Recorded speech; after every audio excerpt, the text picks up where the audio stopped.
हिउँ चाहिँ यस्तो राम्रो परेछ, यस्तो राम्रो देखेको छ कि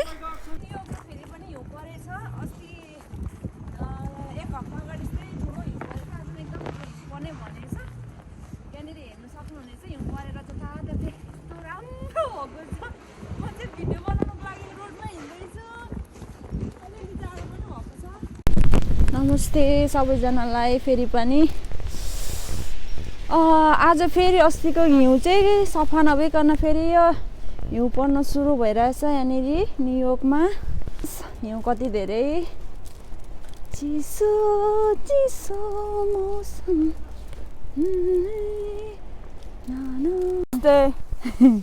अनि आज पनि फेरि यहाँ स्नो परिरहेछ। अनि मलाई चाहिँ यो बाहिरतिरको चाहिँ रुखतिर कस्तो राम्रो स्नोहरू हुन्छ नि त, अनि तपाईँहरूलाई देखाउनु मन परेर म चाहिँ मेरो छोरासँग बाहिर निस्केको छु।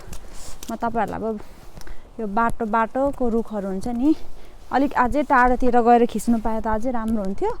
हामी अब बाहिर जान चाहिँ सकिँदैन किनभने गाडी अस्ति आधी निकालेको, अहिले त्यस्तै छ। अहिले म गाडी पनि देखाउने छु तपाईँहरूलाई। अस्ति कस्तो मुस्किलले हामीले निकालेको थियौँ, अहिले फेरि त्यस्तै भइसकेको छ। तपाईँहरूलाई चाहिँ हामी बसेको नजिकैको वरिपरि हिउँ पर्दा कस्तो देखिन्छ देखाउने छु है त। ओके छोरा, ल हेर्नुहोस् रुखहरू चाहिँ यस्तो राम्रो भएको छ। बाबाको गाडी हेर्नु त्यो, रुखहरू चाहिँ यस्तो राम्रो हुन्छ कि हेर्नुहोस्। अझै अरू टाढो गएर खिच्नु पायो भने कति राम्रो हुन्थ्यो होला। यस्तो रुखहरूमा चाहिँ हिउँ फलेर सेतै यस्तो राम्रो फलेछ। लु हेर्नुहोस्, सधैँ हिउँको भिडियो भनेर नभन्नु होला, यो एउटा सिजनमा अब है खिच्ने मौका पाएको छ। हेर्नुहोस् त हिउँहरू सेतै राम्रो भएको छ। ओ माई गड लुक।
रुखहरू त एकदमै राम्रो भएको छ कि अहिले हिउँले। मेरो फेभरेट पार्ट हो क्या। फलहरू पनि सबै यस्तो भएको यति राम्रो भएको छ कि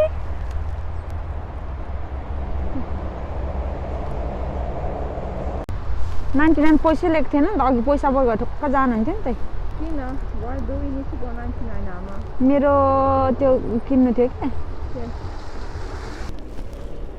Go, come on. Stop.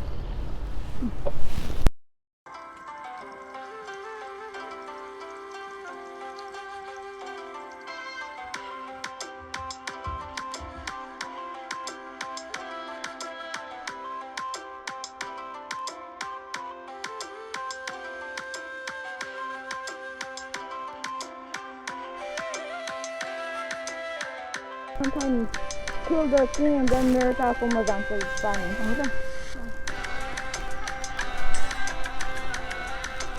आउँछ अब यता।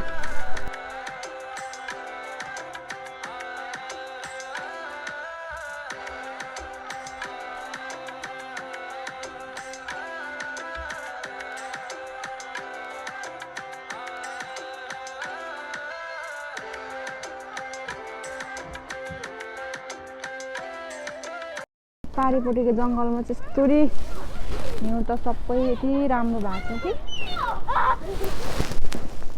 अब हामी चाहिँ बाटो घुमेर पनि सकिनु लाग्यो है। बाटोमा हिँड्यो भने त्यति यो रुखहरू चाहिँ मलाई एकदम मनपर्ने फेभरेट हिउँ पर्दाको।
बढेर यहाँनिर चाहिँ यस्तो रुखहरू यस्तो राम्रो देखेछ।